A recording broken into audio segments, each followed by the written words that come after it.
করবেন মোহাম্মদ জাবির হোসেন। সূরাতুল কাউসার এবং তায়াম্মুমের ফরজ তেলাওয়াত করবেন।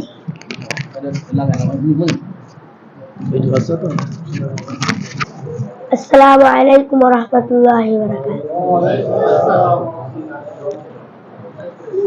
আউযু বিল্লাহি মিনাশ শাইতানির রাজিম। বিসমিল্লাহির রাহমানির রাহিম। ইন্না আ'তাইনাকাল কাউসার, নিশ্চয় আমি আপনাকে কাউসার দান করেছি। Really, we have given you কাউসার। ফাসাল্লি লিরাব্বিকা ওয়ানহার, সুতরাং তোমার রবের উদ্দেশ্যে সালাত আদায় করো এবং কুরবানি করো। So pray to your Lord and sacrifice. ইন্না শানিআকা হুয়াল আবতার, নিশ্চয় তোমার প্রতি বিদ্বেষ পোষণকারী তো নির্বংশ। Indeed, your enemy is the one cut off. সাদাকাল্লাহুল আযীম।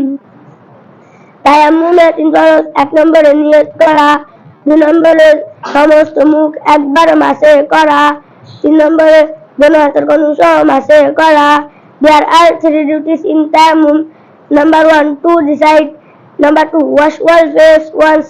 Number 3, wash with the elbow of both hands. Assalamu alaikum wa rahmatullahi wa barakatuh.